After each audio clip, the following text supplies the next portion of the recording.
Ya pemirsa, sejumlah perusahaan Prancis tertarik berinvestasi di sektor ketenagalistrikan di Indonesia.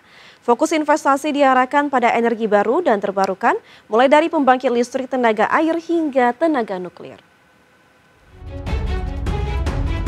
Sejumlah perusahaan Prancis tertarik berinvestasi di sektor ketenagalistrikan di Indonesia.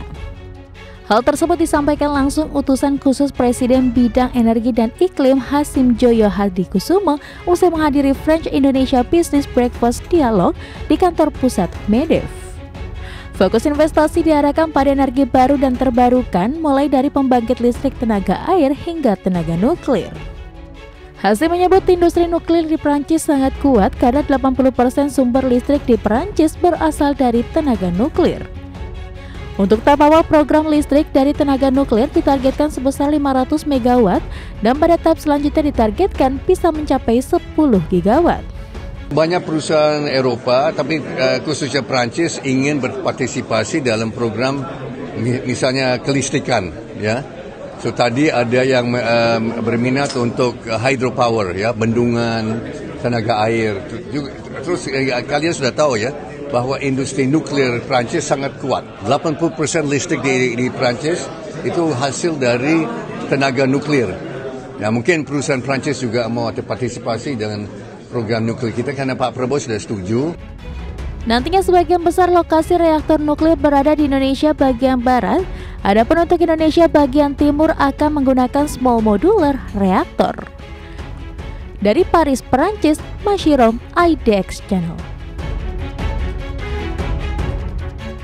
Ketua Umum Kamar Dagang dan Industri atau Kadin Indonesia, Anindya Bakri menilai kolaborasi antara Kadin Indonesia dan Kadin Prancis MEDEF merupakan salah satu komitmen bilateral Kadin yang paling aktif. Hal ini menjadi modal penting untuk memperkuat hubungan kedua negara termasuk investasi. Anindya menilai hubungan bisnis antara Indonesia dan Prancis selama ini juga terjalin dengan baik. Beberapa perusahaan Prancis seperti Total Energies dan Eramet juga berinvestasi di Indonesia. Anindya memastikan Kadin siap ikut mengawal komitmen investasi dari Prancis. Kadin juga siap bermitra dengan perusahaan Prancis yang akan berinvestasi di Indonesia. Sementara Danantara SWF Indonesia bisa berperan untuk berinvestasi di luar negeri termasuk Prancis. Kadin itu mempunyai 81 komite bilateral, salah satunya adalah Prancis. Tapi ini salah satu yang paling aktif, jadi Kadinnya sini namanya MEDEF. Kenapa timingnya tepat? 2 bulan yang lalu kan tanda tangan 27 MOU 11 miliar dolar. Pada saat ini bisnis justru lebih mengeksekusi MOU tersebut. Kita bertemu dengan mitra-mitra untuk memastikan MOU-nya jalan. Nah, yang menarik adalah European Union ini yang kita baru tanda tangan in principle agreement buat FTA yang mau ditandatangani bulan September, ratifikasi setahun. Bisnis tidak perlu menunggu. Bisnis bisa mulai dari sekarang. Mengetahui setahun itu kan cepat. Kita ketahui bahwa perdagangan dengan European Union itu adalah 30 miliar dolar. Itu nggak kecil. Amerika itu 40 miliar dolar. Jadi ini bisa menjadi pasar tambahan atau alternatif tergantung melihatnya seperti apa. Kami, pemirsa, Presiden Prabowo Subianto menutup rangkaian kunjungan luar negeri di Belgia dan Prancis dengan sejumlah capaian penting yang memperkuat posisi strategis Indonesia di panggung global. Ya, Sekretaris Kabinet Teddy Indrawijaya menyebut bahwa lawatan kedua negara ini berlangsung sangat produktif dan menghasilkan sejumlah pencapaian penting, yakni tercapainya Comprehensive Economic Partnership Agreement antara Indonesia dan Uni Eropa. Menurut Teddy, dengan tercapainya kesepakatan SEPA, tarif ekspor Indonesia ke Uni Eropa saat ini menjadi 0%. Dengan populasi mencapai 700 juta jiwa, Seskap Teddy meyakini bahwa SEPA dapat membuka akses Indonesia ke Eropa secara lebih luas.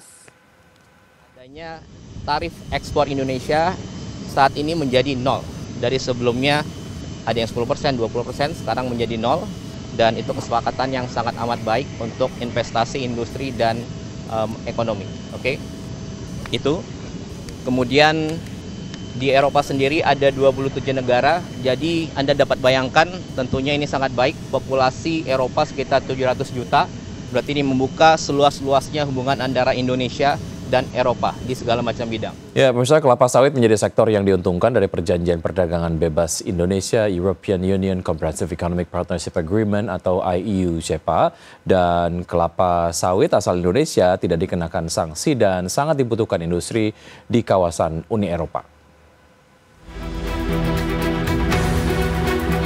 Indonesia dan Uni Eropa bakal membuka babak baru melalui perjanjian perdagangan bebas Indonesia European Union Comprehensive Economic Partnership Agreement atau IEU-CEPA setelah negosiasi yang cukup alot selama 10 tahun. Utusan khusus Presiden Bidang Energi dan Iklim Hasim Joyo Hadikusumo mengatakan, kelapa sawit menjadi salah satu sektor yang terdampak signifikan dari kesepakatan tersebut. Menurut Hasim, kelapa sawit asal Indonesia tidak dikenakan sanksi oleh Uni Eropa, melainkan sangat dibutuhkan oleh industri di kawasan Uni Eropa. Meski demikian, Uni Eropa juga meminta sejumlah syarat kepada Indonesia terkait kelapa sawit. Permintaan tersebut juga sudah mendapatkan persetujuan dari Presiden Prabowo. Bulan September akan nanti ditandatangani agreement yang luar biasa yang sangat menguntungkan eksportir Indonesia. Ya, termasuk eksportir kelapa sawit.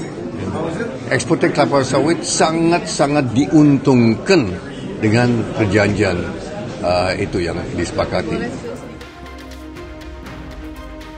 Sebelumnya Indonesia dan Uni Eropa telah menuntaskan negosiasi IEU-CEPA. Hal itu diumumkan langsung Presiden Prabowo Subianto dan Presiden Komisi Eropa Ursula von der Leyen di Brussel, Belgia pada hari Minggu kemarin. Prabowo mengatakan kedua belah pihak telah berhasil menyatukan kepentingan ekonomi yang sebelumnya berbeda. Selain itu, Indonesia dan Uni Eropa juga sepakat bahwa kerjasama justru akan saling menguntungkan. Dari Paris, Prancis, Masirom, Tim Liputan IDXNO.